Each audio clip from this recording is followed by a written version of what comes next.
তো ভাই, এই কাহিনীটা আমার কাছে শেয়ার করেছেন অ্যান্ডি। অ্যান্ডি ওয়েস্ট পাম বিচে থাকতো। আচ্ছা। এখন কোথা থাকে আমি জানি না। তো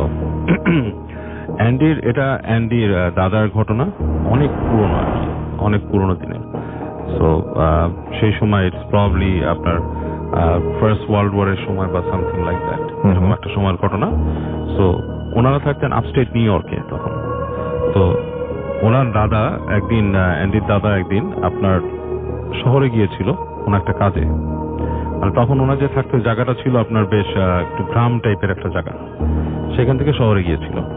তো শহরে যে তার প্রয়োজনীয় জিনিস কেনাকাটা দোকান চালাতো আর কি, সেখান থেকে কিনে উনি ফিরছিলেন। এবং ফিরতে ফিরতে দেখা গেছে সন্ধ্যার পর হয়ে গেছে, এবং তখন ওই অংশটাতে ঘোড়ার গাড়িতে আসতে হতো, কারণ তাদের ছিল না, মানে এই মডার্ন ট্রান্সপোর্টেশন তেমন ছিল না। কিছু গাড়ি ছিল, সেগুলো ওইরকম রাস্তায় চলতো না। তো যাই হোক, তা এক জায়গায় এসে ওনাকে নেমে যেতে হয়, কারণ ওই জায়গাটাতে আর কি ওই যে ঘোড়ার গাড়ি যে সে আর সামনে যাবে না, তার হাঁটা পথ ধরে কিছু দূর যেতে হবে, যে সেখান থেকে পরে তার করতে হবে আর কি, অন্য কিছু নিতে হবে। তো যাই হোক, উনি ঘোড়া গাড়ি থেকে নেমে যান, সন্ধ্যা হয়ে যায়, বেশ ঠান্ডার সময়, আপস্টেট অনেক ঠান্ডা। তো হেঁটে হেঁটে যখন যাচ্ছেন, তো যেতে যেতে যে দেখেন যে মানে বেশ অন্ধকার হয়ে গেছে রাস্তা, এবং তখন একটা ভয় ছিল যে ওরকম অঞ্চলে অনেক সময় উল্ফ থাকে, বেশি ঠান্ডার সময় উল্ফ চলে আসে বাইরে।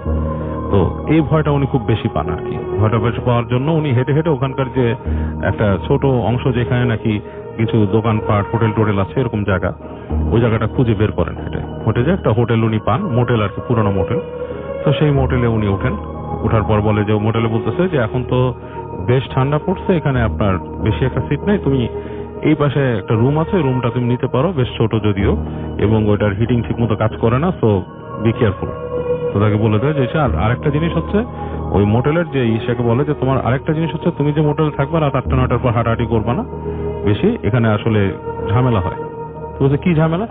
ঝামেলা মানে ঝামেলা, disturbance, we don't want that. তুমি 8টার পরে 8টা 9টার পরে হোটেলে আর করবা না। আর তুমি বেরোবেই বা কেন? ঠান্ডার সময় তোমার হিটিং কাজ করছে না আমাদের এখানে ঠিক মতো, এবং ওই যে প্যাসেজটা সিঁড়ি মানে করিডোর ওখানেও কাজ করে না ঠিক মতো। তো যাই হোক, ওনার কোনো চয়েস নাই, অ্যান্ডির দাদা ওখানেই উঠেন, এবং যখন যান রুমটা ওনাকে খুলে দেন। খেয়াল করেন যে রাস্তা মানে যে প্যাসেজের দুই পাশে রুম আছে, এবং লাস্টে যে রুমটা ওনাকে থাকতে দিচ্ছে তার অপোজিট আরেকটা রুম, এবং এর মাঝখানে কিছু দূর কয়েকটা রুম নাই আর কি, মানে জায়গাটা মানে পুরোপুরি আপনার বন্ধ। ওখানে কি আছে বা একটা রুমই অত বড় কিনা উনি বুঝতে পারেন না। যাই হোক, যে রুমটা তাকে থাকতে দেয় সেই রুমটা মোটামুটি সাইজ ঠিক আছে, মানে একজন মানুষ থাকার জন্য সিঙ্গেল বেডরুম। উনি ওঠেন, উঠে ওখানে মোটামুটি চেক ইন করেন, ফ্রেশ ট্রেশ হয়ে উনি থাকেন। তো রাত্রেবেলা উনি বসে আছেন, একসময় চিন্তা করে যে নাথিং টু ডু, শুয়ে পড়েন। তখন পর্যন্ত হিটিং এও কোনো কলাপস করে নেই, ভালোই করতেছে। তো উনি ঘুমায় যান। তো উনি যখন ঘুমায় যান, এক সময় উনি ঠান্ডা লাগতেছে ওনার, উঠে বসে দেখে যে উনি নর্মাল একটা গেঞ্জি পরে ঘুমাইছিলেন, গায়ে কোনো ভারী কাপড় নাই, জাস্ট কমফোর্টার, এবং দেখে বেশ ঠান্ডা হয়ে আছে রুমের ভিতর। তো উনি বলছেন যে ওই যে বলছে যে হিটিং সিস্টেম কাজ করে না এটা। তো উনি তাড়াতাড়ি উঠে উনি করতে যান, কাপড় পরাতে যান, গায়ে চাপাতে যান। তো এর মধ্যে উনি শোনানো রুমের দরজা নক হচ্ছে, টক টক টক টক টক করে নক হচ্ছে। তো উনি জিজ্ঞেস করে যে হু ইজ দিস? কোনো উত্তর নাই, এবং উনি আবার জিজ্ঞেস করে হু ইজ দিস, এবং তখনও কেউ সাড়া দিচ্ছে না। কিন্তু কিছুক্ষণ চুপ করে থেকে আবার উনি মানে চিন্তা করে গেটের সামনে যায়, জিজ্ঞেস করে হু ইজ দিস, কোনো উত্তর নাই। তো উনি আবার ব্যাক করে বিছানায় শুতে যান আর কি। এই সময় আবার নকটা পড়ে দরজায়, তো হু ইজ দিস? তো ওই পাশ থেকে একটা নারী কণ্ঠে বলতেছে ম্যারি, এরকম মানে ফিস ফিস করে বলছে ম্যারি। কিন্তু কণ্ঠটা এমন ভাবে বলছে যে উনি মনে হচ্ছে যে ওনার গুজবাম্প হয়ে গেছে ঘাড়ের কাছে। তো হি ওয়াজ কাইন্ড অফ স্কেয়ার্ড, সে একটু ভয় পেয়ে যায় যে এরকম ভাবে বলতেছে। তো উনি বলতেছে, আবার জিজ্ঞেস করে হু ম্যারি, হ্যাঁ বলে উনি আস্তে করে দরজাটা আস্তে করে খুলে ফেলেন। তো দরজাটা যখন খুলে ফেলেন উনি দেখে ওই পাশে কিছু নাই, ঠান্ডা একটা বাতাস রুমে প্রবেশ করলো আরো, কারণ করিডোরটা আরো ঠান্ডা, এবং দেখতেছে যে করিডোরের সামনে ওই যে দরজাটার ওইখানে আপনার একটা দাঁড়ায় আছে, একটা মেয়ে দাঁড়ায় আছে। আর মেয়েটা যে দাঁড়ায় আছে দরজাটা খুলে, সে কিন্তু পুরো দেখতে পাচ্ছে না, কৃষ্ণাঙ্গ মেয়ে, মানে একজন ব্ল্যাক মেয়ে দাঁড়ায় আছে, মানে চেহারাটা ভালো দেখা যাচ্ছে না। তো উনি জিজ্ঞেস করতেছে যে তুমি কি আমার দরজা নক করছিলে একটু আগে? তো বলতেছে ইয়েস। বলে কি? বলে কি আমি ভয় পাচ্ছি। কেন? বলে কি ওরা আমাকে ধরে নিয়ে যেতে আসবে। তো কে তোমাকে ধরে নিয়ে যেতে আসবে? No, who's gonna come to get you. তো বলতেছে ওরা আসবে। হ্যাঁ, আমি ভয় পাচ্ছি। তো বলতেছে যে তুমি কি মানে তুমি হোটেলের জানিস ম্যানেজারকে? তুমি এটা কিছু না বলে গেটটা ঠাস করে লাগায় দেয়। তো উনি রুমের মধ্যে ঢুকে একটু শব্দ হয়ে যায়, কি বললো? এসে বললো যে ম্যারি ধরে নিয়ে যেতে আসবে, এবং বেশ উনি চিন্তায় পড়ে। চিন্তায় পড়ার পর উনি আবার যে বিছানায় বসে, এবং কিছুক্ষণ পর যথারীতি আবার ওনার দরজা টকটক করে নক হচ্ছে। আচ্ছা, তো উনি জিজ্ঞেস করে হুজ দিস, এবং এইবারও কোনো উত্তর নাই, মানে সেম থিং, দরজার মধ্যে টকটক টকটক করে নক হচ্ছে, কোনো উত্তর নেই। তো উনি এবার উঠে বলতেছে যে তুমি কি সেই Mary, are you the Mary, are you Mary, তুমি কি আমাকে করতেছো, মানে are you knocking at the door? তো ওই পাশ থেকে আবার বলছে ম্যারি। তো উনি এবার গেট খুলছে, এইবার দেখে ওনার দরজাতেই দাঁড়ায় আছে কৃষ্ণাঙ্গ মেয়েটা। সে বলছে আমি ভয় পাচ্ছি, আমাকে ধরে নিয়ে যেতে আসবে। তখন উনি রাগ করে উঠছে, একটু রাগ করে উঠে বলছে যে তুমি কে, আমি চিনি না, তুমি আমার রুমের দরজা নক করতেছো রাতের বেলা, হোয়াটস গোয়িং অন, তোমার কি কোনো প্রবলেম আছে? তাহলে তুমি এক কাজ করো, হোটেলের ইকে রাখো, আমি রাখতেছি রিসেপশনকে, দাঁড়াও, মানে তাহলে তোমার কি প্রবলেম আছে, অথবা ইউ ক্যান টেল মি যে প্রবলেমটা কি। এই বলে উনি ঘুরে যায়, ওখানে ওই যে একটা বেলের মতো ছিল আর কি, সুইচের মতো চাপ দেয়। তো চাপ দিতে যে তাকায় ফিরে তাকায় দেখে যে মেয়েটা নাই দরজায়। তো মেয়েটা দরজা নেয়, উনি বলে কি ব্যাপার, কোথায় গেল? সো হি গট কিউরিয়াস, উনি আমার ভাবে যে আমি কি মানে এমন কিছু দেখলাম যে মানে কাউকে অফেন্ডেড করে ফেললাম, বা মেয়েটা আসলে প্রবলেমে ছিল। উনি নিজের রুমে দরজা খুলে উনি হাঁটে, দেখে যে ওই প্যাসেজটার মধ্যে লাইট নাই, অন্ধকার হয়ে আছে। আচ্ছা, আর সামনের যে রুমটা সেটার দরজা একটু খোলা। তো উনি করে কি আস্তে আস্তে যায় যে ওই রুমে ঢুকে উনি দেখে অন্ধকার, মানে ওই রুমের ভিতরে দেখা যাচ্ছে না, আমার লাইক জমাট বাঁধা অন্ধকার টাইপের। তো উনি আবার ফিরে আসে রুমে এসে খুঁজে দেখে কিছু পায় না। ওনার নিজের ব্যাগ ঘাটে যে ওনার যে একটা লাইট ছিল ওই সময়কার, এরকম বড় লাইট পাওয়া যেত রাসেল ভাই, সেই লাইটটা খুঁজে উনি বের করে পথ চলার জন্য, ওইটা নিয়ে আসে। এসে উনি ওই রুমের দরজার মধ্যে ঢুকে লাইট জ্বালায় হয় কি, উনি যেটা দেখে, মানে এটা মানে ভেরি মানে একটা ডেঞ্জারাস থিং ওনার জন্য, যে মেয়েটাকে দেখছে ওই মেয়েটা দড়ি থেকে ঝুলে আছে, লাইক গলায় দড়ি নেওয়া টাইপের, এরকম ঝুলে আছে, এবং ওনাকে দেখে ঠাস করে চোখ মেলে মেয়েটা, আচ্ছা, ফট করে চোখ খুলে ফেলে। এটা দেখে উনি মানে লাইটটা ফেলে দিয়ে লাফ দিয়ে বের হয়ে আসে রুম থেকে। বের হয়ে আসে উনি খুবই ভয় পায়, করিডোর থেকে দৌড়ে যায়, নিচে যায় ম্যানেজারের সাথে চিৎকার চেঁচামেচি শুরু করে। ম্যানেজার ঘুমাচ্ছিল, ম্যানেজার উঠে আসে, এসে বলে কি হয়েছে? বলে আমাকে তোমরা কোথায় রাখছো, এখানে একটা মেয়ে আত্মহত্যা করছে, এসে তোমরা এই কোয়াইট বলে ওকে চুপ করায়, বলে কি বি কোয়াইট বলে নিয়ে আসে, ওকে হাত ধরে নিয়ে আসে উপরে। এসে করিডোরে দেখে ঠিকই লাইট জ্বলতেছে, এবং ওই যে রুমটা বন্ধ। আচ্ছা, এবং ওনার যে বাতিটা পড়ে আছে সেটা দরজার সামনে পড়া, ওনার লাইটটা পড়া, এটা বন্ধ, ওই রুম বন্ধ।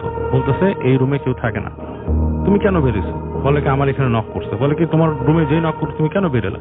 You shouldn't have come out, তোমাকে বলা হয়েছে না রাত্রেবেলা বেরোতে না? বলতে তোমরা এখানে জ্যান্ত লাশ রেখে দিছো, এইখানে মানুষ ফাঁসি নিছে, এখানে কেউ আছে, ও চিল্লাচিল্লি শুরু করছে। তখন ম্যানেজার তাকে ডেকে বসাচ্ছে, ডকায় বলে তুমি একটু বসে ম্যানেজার বেল চাপ দিয়ে আরেকজনকে আনছে রুমকে। সে আসে, এসে বলছে যে তুমি চাবি নিয়ে আসো ওই রুম, সামনের রুমে। সো ওই লোক চাবি নিয়ে আসছে, আসার পর ওনাকে নিয়ে গেছে, যে ওই রুমটা খুলে দেখে যে রুমটার মধ্যে কিছুই নাই, লাইট মারা, রুমটা পুরো অন্ধকার, আসবাবপত্র আছে, সব কিছুই নাই। বলছে যে ইজ ইট পসিবল যে কাউকে মেরে ঝুলায় রাখলে তুমি যতটুকু টাইমে আসছো লাশটাকে সরায় নাও? বলে নাও। তখন বলতেছে যে এখানে একটা অকারেন্স ঘটছিল অনেকদিন আগে, এবং সেই অকারেন্সটা প্রায় মানুষ এরকম কিছু একটা দেখে। ম্যারি নামে একটা মেয়ে এখানে বাসা থেকে পলায় আসছিল, এবং সে এখানে থাকে, এবং রাতের বেলা সে গলায় দড়ি নেয়। আচ্ছা, হ্যাঁ, সে ফাঁসি নিয়ে মারা যায়, এবং অনেকেই এখানে এটা দেখে, এবং এর জন্য তোমাকে বলা হয়েছে রাত্রেবেলা এখানে বেরোতে না। এবং অনেক জায়গায় হোটেলে সেট আপ করা থাকে এরকম জিনিস, আমাদের এখানে সেট আপ কিছুই নাই। এবং দ্যাট ওয়াজ ওল্ড এজ, মানে ওই সময় কিন্তু এরকম সেট আপ ওইভাবে হতো না। হ্যাঁ, এখন যেমন বাণিজ্যিক ভাবে এগুলো হয়ে গেছে। তো বলে যে তোমাকে এর জন্য মানা করেছিল বেরোতে না। উনি বলে আমি রুমে আর থাকবো না, আমি তোমাদের লবিতে বসে থাকবো, আমি তাও রুমে থাকবো। তো যাক, ওনাকে রুমে নিয়ে আসে, লবিতে উনি রাত কাটায়, সকালবেলা উনি বের হয়ে চলে আসে। সো এটা ওনার একটা এক্সপিরিয়েন্স ছিল। But related to this, by saying this, Russell ভাই আমি বলতে চাই, এই যে কারিনের ব্যাপারটা আমি বলি, হ্যাঁ, this is all linked up. মানুষ কিন্তু সে ম্যারিকে বা কাউকে দেখে না। যেটা হয় যে ও যে মারা গেছে, ওর সাথে যে কারিন যে আছে সে ওখানেই রয়ে গেছে, এবং সেই কিন্তু মানুষকে বারবার দেখা দিচ্ছে, রিকল করাচ্ছে জিনিসটা। এবং কারিনের মূল পারপাসটাই হচ্ছে বারবার দেখানো যে দিস, মানে এই আত্মাটা এক্সিস্ট করে, এই আত্মাটা এখানে এসে দেখাচ্ছে, এটাই তার পারপাস, এবং সে ভয় দেখায় মানুষকে। আসসালামু আলাইকুম লিসেনার্স। আসসালামু আলাইকুম রাসেল ভাই। থ্যাংক ইউ রাসেল ভাই, আবারও আপনাকে জানাতে চলে আসছি। না, মাই প্লেজার। এই আমি আজকে যে ঘটনাটা বলবো রাসেল ভাই, সেটা 2016-তে আমাকে অলরেডি নক করেছিলেন। আপনাকে বলেছিলাম যে উনি আমাকে নক করেছিল। নক করার সময়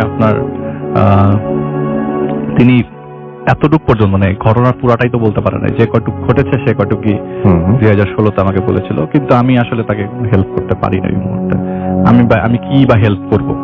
আচ্ছা তো রিসেন্টলি আমি রাসেল ভাই তাদের বাসায় যাই, তো কি হয়েছে ঘটনাটা সেটা প্রথম থেকেই বলি। হুম তো এই আফরিন নামের যে মেয়েটি, সেটা উনি একজন ইউনিভার্সিটির ছাত্রী, ঢাকার একটা ইউনিভার্সিটিতে পড়াশোনা করে। ওনার বাবা থাকতেন আমেরিকাতে, আর সাথে থাকে হচ্ছে মা, ভাই আর ভাইয়ের মা। ওদের বাসা হচ্ছে উত্তরায়, আমি উত্তরার কথাটা বললাম, উত্তর একটা বাড়ি, তারা নিজেরাই বাড়িটা করেন আর কি। তো 8তলা 9তলায় সেই বাড়িতে তারা থাকতেন ফুল ফ্যামিলি। আচ্ছা তো ঘটনা আসলে রাসেল ভাইকে কার সাথে কখন কোনটা ঘটে, কিভাবে ঘটে, এটা কারোর সাথেই কেউই জানে না, কেউই জানবে না কখন ঘটে যাবে।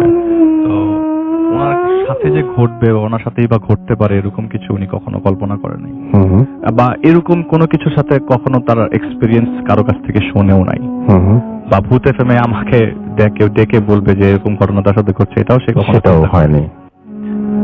তো প্রথম দিন থেকেই শুরু করি। তো সে তার আজকের যে ঘটনা, একটু আগে যেটা বললেন মে মাসের ঘটনা, আমার ঘটনাটাও কিন্তু অলমোস্ট মার্চ থেকেই শুরু, মেতে বা জুনে যে এসে। এবং যিনি বলেছেন তিনিও একজন ডাক্তার। হ্যাঁ, না, যিনি বলেছেন ইউনিভার্সিটি স্টুডেন্ট। তো প্রথম দিন, একদম প্রথম দিন সাধারণভাবে ওনারা এসব ব্যাপারে কখনো অবগত ছিলেন না, বা এরকম কোনো কিছু ঘটবে তাদের সাথে এরকম জানতেন না। তো প্রথম দিন আর কি, পরের দিন ইউনিভার্সিটি আসলে ক্লাসটা সবাই বাঙ্ক করবে ফ্রেন্ডরা মিলে। তো সব ফ্রেন্ডরা মিলে বাসায়, পরের দিন প্ল্যান ছিল যে কোথাও যাবে, ঘুরতে ঘুরতে বেড়াতে যাবে আর কি। সেদিন রাতের বেলা তো কোনো কাজ নাই, পরের দিন ইউনিভার্সিটিও নাই, তার ইচ্ছা হলো যে সারা রাত মুভি দেখবে। ইভেন সে ফেসবুকে স্ট্যাটাসও দিয়েছিল যে কোন মুভিগুলো দেখা যায়। তো কয়েকটা মুভি সে সিলেক্ট করে রাত 11 থেকে শুরু করে। তো রাত 2টার দিকে তার মা তার রুমের মধ্যে ঢুকে যায়, ঢুকে বলে যায়, তুই ঘুমাচ্ছিস না কেন? তোর চোখের নিচে কালি পড়ে গেছে, তুই ঘুমা, এত রাত জাগছিস কেন? তো ইউনিভার্সিটি নাই। তখন সে বলে যে না, আমার তো আসলে ইউনিভার্সিটি কালকে আমরা সব ফ্রেন্ড মিলে করবো না, তো এক কাজ, আমি রাত্রেবেলা মুভি দেখবো, তুমি ডিস্টার্ব করো না, আর যাওয়ার সময় আমার লকটা টিপ মেরে যাও, ভিতরতে লক করে যাও, বারবার ডিস্টার্ব করো না। 3টার দিকে সিনেমা দেখার সময় তো স্পিকার চলছিল, স্পিকার হঠাৎ বন্ধ করে এসে শুনলো যে তার দরজাকে নক করছে। তো ভেতর থেকে এসে বলে, আম্মা তুমি ঘুমাই যাও তো, আমি পরে ঘুমাবো। তো ওইখান থেকে কোনো শব্দ আসে না, বা তার মা চিৎকার করে বলছেও না যে এই ঘুমাচ্ছিস না কেন। সে নক করেছে, জাস্ট নকের রিপ্লাই দিল যে আম্মা তুমি ঘুমাও তো। তো সে জানে যে তার মাই হয়তো নক করেছে। ফজরের আজান তখন দিবে বা 15-20 মিনিট পরে হবে আর কি। তো এমন সময় সে আবারও স্পিকার বন্ধ করলো, প্রথমে নকের সাউন্ড শুনে স্পিকার বন্ধ করলো, দিয়ে নক করছে কি জানি। তখন সে বলল, আম্মা তুমি ঘুমাও না, আমি ঘুমাই যাব। তো এটা বলার পর এই কথাটা পুরাটা ইকো হলো, আরেকবার রিপিট হলো। তখন সে বুঝে গেল যে আসলে রিপিট হওয়ার তো কোনো চান্স নাই, কারণ পুরো বাসাটা তো খালি না। খালি হলে হয়তো ইকো হতো, খালি হলে যেরকম ইকো হয় সেরকম ইকো হলো, কিন্তু বাসা তো পুরা আসবাবপত্র আছে, তো তার তো মানে ইকো হওয়ার চান্সই নাই। তো সে করলো কি, আচ্ছা ভালো লাগছে না, এমন সময় পিসিটা অফ করে সে বেডে চলে গেল। ঘুমানোর সাথে সাথে লাইট বন্ধ করে অ্যাজ ইউজুয়াল সেভাবে লাইফ লিড করে, সেভাবে কাঁথা গায়ে দিয়ে জাস্ট চোখটা বন্ধ করতে তার মুখটা কে যেন চেপে ধরলো। অস্বাভাবিক চাপ মুখের মধ্যে, চাপ দিয়ে চেপে ধরেছে, সে ছুটাতে পারছে না। কে চেপে ধরছে মানে আমি রাসেল ভাই কিভাবে বলবো, আমরা যদি কেউ আপনার মুখ চেপে ধরে, আপনি নিশ্চয়ই কি চেষ্টা করবেন, আগে তার হাতটা সরানোর চেষ্টা করবেন। সে দেখছে একটা কবজি তার মুখ চেপে রাখছে, কোনো হাত সে ফিল করতে পারছে না। এটা কবজি তার মুখের মধ্যে হাত দিয়ে চেপে ধরেছে। অনেক চেষ্টা করছে, দুয়া কালাম পড়ছে, কিছুতেই লাভ হচ্ছে না। আর সে কোনো হাত ফিল করছে না। ওই যতটুকু মুখের মধ্যে চেষ্টা করে যাচ্ছে ওইটা ছোটানোর জন্য, মুক্তি পাওয়ার জন্য কান্না করছে, চিৎকার করার চান্স পাচ্ছে না, চিৎকার করার শব্দ পাচ্ছে না, ডোবা ধরার তো কোনো চান্সই নাই। মাত্র শেষ হলো বেটে। আজানের আল্লাহু আকবার পড়ার সাথে সাথেই মনে হলো ওই রুম থেকে একটা বিশাল বড় বোঝা বের হয়ে গেল, অনেকগুলো মানুষ বের হয়ে গেল, জানালা টানা ভেঙে যাওয়ার মতো অবস্থা, কিন্তু কিছুই ভাঙে নাই। লাইট জ্বালালো সে কোনো মতে তার কন্ডিশন দেখার জন্য। সে দেখলো তার কন্ডিশন দেখার আগে পুরো রুমের অবস্থা দেখলো, যে জুতার সোলের মধ্যে যদি কাদা লেগে থাকে, যেরকম ছোপ ছোপ দাগ, সেই কাদার পরিবর্তে খালি রক্তের ছোপ ছোপ দাগ, অনেকগুলা আঁকা বাঁকা ছোপ ছোপ দাগ, মনে হচ্ছে অনেকগুলো মানুষ হেঁটেছে রুমের মধ্যে। আর তার মুখের কন্ডিশন আয়নায় দেখলো যে তার ঠোঁট কেটে গেছে এবং জিহ্বার সামনে দিয়ে প্রায় অনেকটুকু কেটে গেছে, এত জোরে চাপ দিয়েছিল তাকে। আচ্ছা। সে তার মাকে তার ভাইকে বিষয়টা বলে। তার মা আর ভাই জিনিসটা প্রথমে শুনে তেমন একটা রিয়াকশন দিতে পারে নাই। যখন রুমে নিয়ে আসার পর দেখালো যে এই দেখো এই ছোপ ছোপ দাগ এই কোথার থেকে আসছে, আমি নিজে দিয়েছি রক্তের ছোপ ছোপ দাগ, তখন তারা হতভম্ব, তারা কোনো কথা বলবার মতো ভাষা পাচ্ছিল না। তখন ভোর 4টা, কোনো মতে রাতটা কোনো মতে পার করে পরের দিন তারা মানে সে ডিসাইড করে যে এরকম ভাবে তো থাকা সম্ভব না, আর থাকলেও তার মাতার নিজেদের ফ্ল্যাট, তার মার সাথে থাকতে হবে, কিছু একটা ব্যবস্থা তো করতে হবে। সে তার মার সাথে সেদিন রাতের থেকে থাকা শুরু করলো। মার্চ থেকে রাসেল ভাই বললাম যে মার্চ গড়িয়ে মে চলে আসলো। এর মাঝে সে যতদিন তার মার সাথে শুয়েছিল তেমন কোনো প্রবলেম হয় নাই। তো এরপরে পরীক্ষা, সেমিস্টারের পরীক্ষা।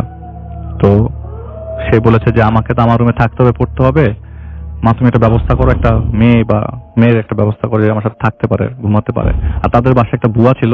এই ঘটনা শোনার পর আর ওই মুহূর্তে বুয়ার ওই রুম দেখার পর পরের দিন সে চাকরি ছেড়ে দেয়। তো ওই মেয়ে তার সাথে থাকা শুরু করলো।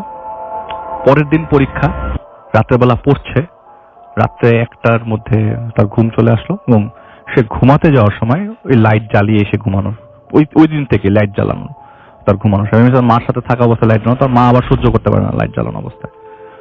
তো সে শুলো, ঘুমালো, জাস্ট চোখ বন্ধ করলো, হঠাৎ করে একটা শব্দ হলো। তার খাটের পাশেই জানালা, সে দেখলো জানালার বাইরে যে মেয়েটা তার সাথে ফ্লোরে ঘুমায় সেই মেয়েটা বাইরে দাঁড়িয়ে আছে, ভেসে আছে অবস্থা। মানে 8তলা রাসেল ভাই, 8তলা ইম্পসিবল। সে ডান পাশ কাত হয় দেখে মেয়েটা যে ফ্লোর যে জায়গায় শোয় সে জায়গায় মেয়েটা নাই। সে এক দৌড়ে তার মার কাছে যায়, আবারও মাকে জিনিসটা বলে, মা আবার ভাইকে জানায়, নিয়ে আসে তাদের রুমে। নিয়ে আসার পর দেখে মেয়েটা ফ্লোরে ঘুমোচ্ছে। এরকম ভাবে আরেকদিনও একটা হয়েছিল যে সে বাসায় আসার পর দেখে একটা লোক তার পিসির মধ্যে বসে আছে। তার দৌড়ে তারপর মাকে যেয়ে দেখায়, মাকে ডাইকে নিয়ে আসে, দেখে যে রুমের মধ্যে কেউ নাই। তো এরকম ঘটনাগুলা ঘটে যাওয়ার পর থেকে তার আর একার মানে ওই রুমটার প্রতি তার ভরসা উঠে যায় যে ওই রুমে থাকা যাবে না।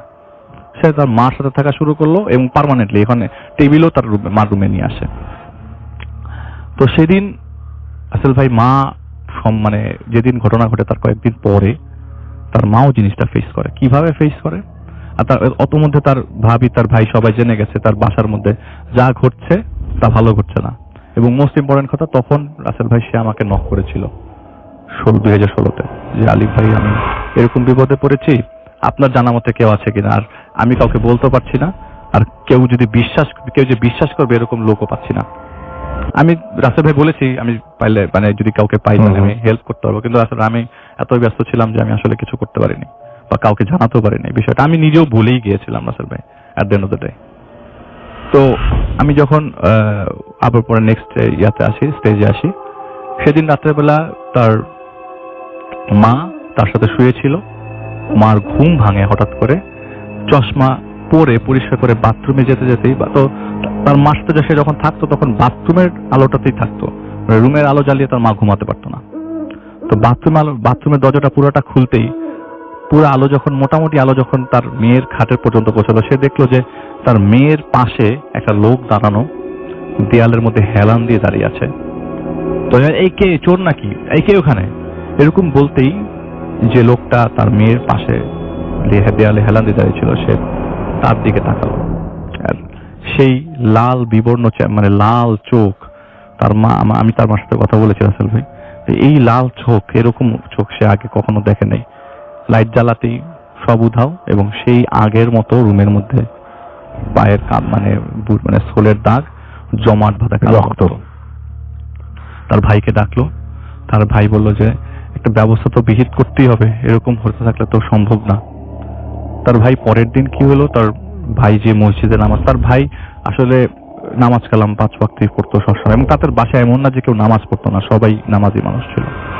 তো তার ভাই যে মসজিদে, পাশের বাসা, সে মসজিদে সেদিন আবার শুক্রবার ছিল, তো হুজুরকে জানায়। তো রাসেল ভাই খুব বেশি দিনের আগের ঘটনা, তা হুজুরকে নিয়ে আসার পর তো হুজুর খুব আহামরি সাজেশন দিতে পারলো না, বলে যে আপনারা এরকম আমল করেন আর সূরা ইখলাস না ফালাক আর নাস পড়ে সারা শরীর বন্ধ করে ঘুমান, হয়তো এই জিনিসগুলো আর ফেস করবেন না। আর আপনি যদি চান তাহলে আমি একজনকে অ্যাড্রেস দিতে পারি, আপনি চাইলে তার সাথে দেখা করতে পারেন। তো দেখা করতে করতে যেতে যেতে যাত্রাবাড়ি ক্রস করে এসে নন্দীপাড়া, সেই নন্দীপাড়াতে একজন লোকের সাথে সেই লোক দেখা করে, ভাই দেখা করে, আফরিনের ভাই দেখা করার পর সেই লোককে তাদের বাসায় নিয়ে আসে। লোক বাসায় ঢোকার সময় বলে যে আমি এই বাসায় ঢুকবো না, আমি আপনাদের বাসায় ঢুকবো না, আমি ছাদে চলে যাব, আমাকে একটু ছাদে নিয়ে যাওয়ার ব্যবস্থা করেন। তো তাকে ছাদে নিয়ে যায়। ছাদে নিয়ে যাওয়ার পরে বলে যে আমাকে একটা আয়না দেন আর সরিষার তেল দেন। আয়নার সরিষার তেলের মধ্যে কি জানি ঘোরালো, কিছুক্ষণ ঘোরানোর পর বলে যে আচ্ছা আপনাদের বাসায় আমি যেতে পারবো মাগরিবের ওয়াক্তের পর, মাগরিবের নামাজের পর। আমাকে এমন ব্যবস্থা করেন খাওয়া দাওয়ার এখানে, আমি মাগরিবের নামাজের পর আপনাদের ঘরে ঢুকবো, ততক্ষণ আমি ছাদে থাকবো, একটা চেয়ার দিলে খুব ভালো হয়। তো উনি ব্যবস্থা করে, মাগরিবের ওয়াক্ত আসে। সেই ভাইয়া তাকে নিয়ে, যেহেতু পরের দিন শনিবার ছিল, আপনার শনিবারও ব্যাংক বন্ধ থাকে, সে একটা ব্যাংকে চাকরি করতো আর কি। তো সেই ভাই আর কি তার মাগরিবের নামাজ পড়ে জাস্ট, সে যখন তার পাশেই ছিল, কয়েকটা লোক পরেই ওই হুজুর যে লোকটা আসছিল তার সাথে, সেই লোক ছিলেন মসজিদে, সালাম ফিরানোর পরে লোকটাকে সে আর পেল না। বাসায় আসলো এবং অনেকক্ষণ ধরে ফোনে ট্রাই করলো, মাগরিবের ওয়াক্তের পর তাদের বাসায় আসার কথা, কিন্তু ওই লোক একদম মসজিদ থেকেই গায়েব, কোনো খবর নাই, কিচ্ছু নাই, ফোনে পাওয়া যাচ্ছেই না। তো পরে উনি বাসায় গেলেন এবং তার মাকে বললেন যে দেখো আমি একজনকে নিয়ে আসছিলাম, তোমরা তো জানো, কিন্তু আমি ওনাকে আর পাচ্ছি না ফোনে, ওভার ফোনে তাকে আর পাওয়া সম্ভব হচ্ছে না। তুমি এক কাজ করো, আমরা যদি দেখি যে এরকম কন্ডিশন আজকে রাতেও ঘটে, কালকেও ঘটে, তাহলে আমরা এই ফ্ল্যাট ছেড়ে অন্য বাসা নিয়ে নেব, এটা ভাড়া দিয়ে দিব। কারণ এইভাবে থাকা সম্ভব না। আফরিন ওর পড়াশোনা করতে পারছে না, কাউকে বলতে পারছে না, দেখা যায় কোনো না কোনো দিন দেখা যায় মুখে দাগ, খামচির দাগ, এগুলি খুব অস্বাভাবিক ঘটনা। এবং তার ওয়াইফ, মানে ওনার ওয়াইফও থাকতে চাচ্ছে না বাসার মধ্যে, কারণ ভয়ঙ্কর অবস্থা। তো রাসেল ভাই প্রতিদিন এরকম ঘটনা ঘটছে। ওই দিন রাতের বেলা তো তার ওয়াইফ, ওই দিন রাতের বেলা আবার তার শালা, মানে ওই ভাইয়াটার শালা আসে, মানে ওয়াইফের ভাই আর কি, যে এই যে ঘটনা ঘটছে এটা দেখার জন্য, যে তাদের বাসায় কি হচ্ছে না হচ্ছে। সে খুব সাহস করে চলে আসে বাসা থাকার জন্য। সবচেয়ে আশ্চর্যজনক, রাসেল ভাই এটা কখনো সম্ভব হবে, মানে সম্ভব না, কখনো আমি এরকম ঘটনা শুনি নাই কারোর কাছে। সেদিন রাতের বেলা এই রুমের মধ্যে তার মা, আফরিনাপুর মা, উনি এবং তার ভাবি শোয়, এবং ভাবির যে ভাই তার দুলা ভাইয়ের সাথে তাদের রুমে শোয় আর কি। আর যে মেয়েটা ছিল সে মেয়েটা ফ্লোরে শোয়। রাত্রে 3টার দিকে হঠাৎ করে মনে হয় যে পুরান ঘড়িগুলার যে সাউন্ড গুলা, ঘন্টার, এরকম ঘন্টার একটা সাউন্ড আসতে থাকে হঠাৎ করে। এই সাউন্ডের মাঝে তার মার ঘুম ভাঙে। ঘুম ভাঙার পর তার মা লাইট জ্বালায়, এবং লাইট জ্বালানোর পর যা দেখে তা অকল্পনীয়। আপনি হঠাৎ করে ঘুম থেকে উঠে আপনার রুমের মধ্যে এটা দেখলে আপনিও খুব অকল্পনীয় সিচুয়েশনে পড়বেন রাসেল ভাই। সে দেখে যে ওই যে মেয়েটা ফ্লোরে ঘুমিয়েছিল তার ঠিক পাশে একটা কফিন, কালো কালারের একটা কফিন রাসেল ভাই, কালো কালারের কফিন। ওকে, কফিনের উপর দিয়ে ঢাকনা দেওয়া, এবং এই কফিন কোথা থেকে আসলো, এটা ঢুকাতে গেলেও তো 4-5 জন মানুষ লাগে, এত ভারী কফিন। কফিনটা খুললো তার ছেলে, এবং খোলার মতো সাহস পাচ্ছিল না। ওই ছেলেটা যে ছিল, শালা যে ছিল, সে ওই সাহস করে খুলে ফেললো। খুলে ফেলার পর সবাই খুব হতভম্ব হচ্ছে, আমি জানি যারা শুনছে। আসলে ভেতরে কিছুই নাই, রক্তে মোড়ানো একটা কাফনের কাপড়, একটা আতর, আর কিছু চা পাতার প্যাকেট। খুব অদ্ভুত লাগে। ওই দিন রাতের বেলা তারা পুলিশকে ফোন দেয়, কিন্তু পুলিশ আসবে বলে তাদের বাসা মনে হয় খুঁজে পাচ্ছে না।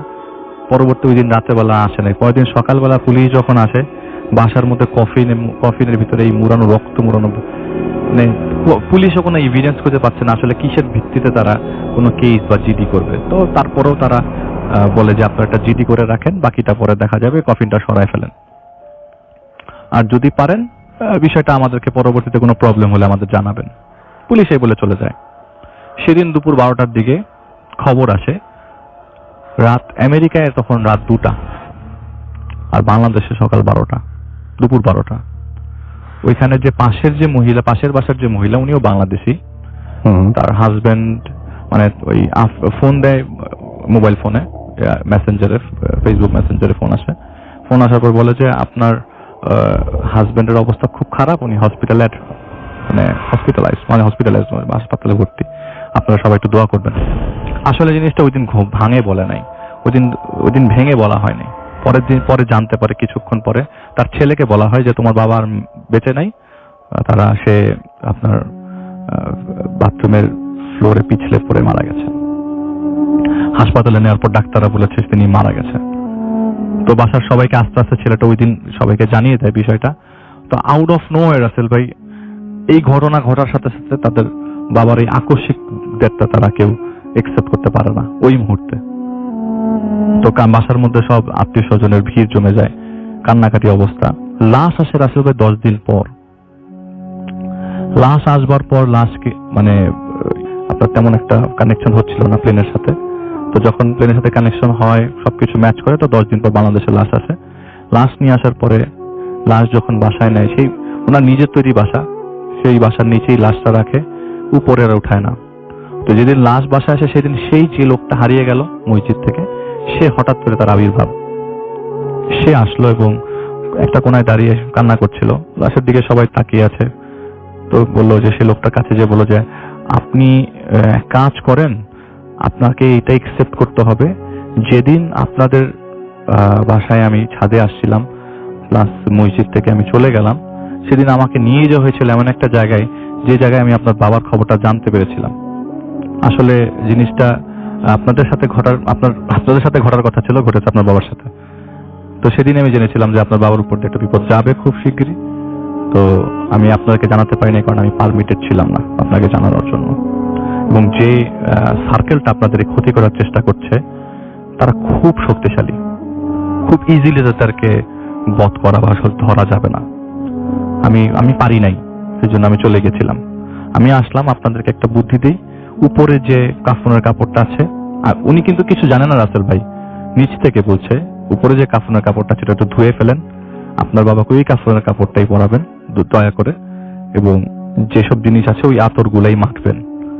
ওখান থেকে গোসল করানো হয়েছে, আবার বাংলাদেশে আসার পর গোসল করানো হয়, এবং সেই কাফনের কাপড় পরিয়ে তাকে দাফন করা হয়। দাফন শেষ করবার পরে ওই লোকটাকে বলে যে, আমি তো দাফন পর্যন্ত থাকলাম, আপনাকে একটা কথা বলি, আপনার বাসায় যে কফিনটা আছে দয়া করে সেটা ফেলবেন না। ওটা ফেলাই যাবে না। ওইটা যদি ফেলে দেন তাহলে এমন বিপদে পড়বেন, তাহলে আপনাদের সপরিবারে কানাডা যাওয়া সম্ভব হবে না। তো অনেক চেষ্টা করে জানার জন্য এটা করছে কি, কারা করছে, অনেক মানে আত্মীয় স্বজনের বিষয়টা আর কি। আত্মীয় স্বজন চায় না তারা কানাডা চলে যাক, বা তাদের রাখতেই চায় না, এরকম কিছু একটা ঝামেলা করতে যাচ্ছে।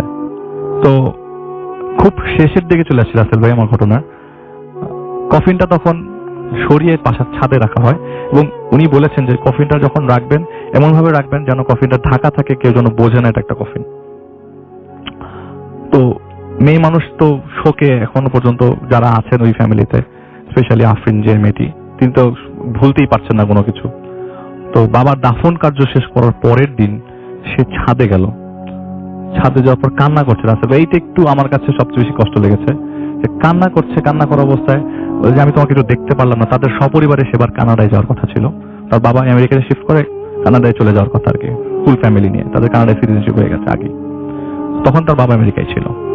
তো আমি তোমাকে লাস্ট বারের মতো দেখতে পেলাম না, এই তো বিলাপ করে কান্না করছে, জোরে জোরে কান্না করছে। এমন সময় সে কিন্তু ছাদের গেট তালা মানে তালা খুলে তারপর ছাদে ঢুকেছিল। এমন সময় হঠাৎ করে তার মাথার উপর দেখে জানি হাত বুলিয়ে চলে গেল। মাথার পিছনে সে আফরিন আপু বলতো যে, আমি পিছনে তাকিয়ে দেখলাম যে কেউ নাই, যদি কেউ হাত বুলায় তাহলে আমি সাথে সাথে তাকে পাবো, সাথে সাথে ঘুরে দেখি কেউ নাই, নোবডি ওয়াজ দেয়ার। ইভেন কফিনটার দিকে যতই আমি তাকাই ততই মনে হয় যে আমার বাবা কফিনে শুয়ে আছে।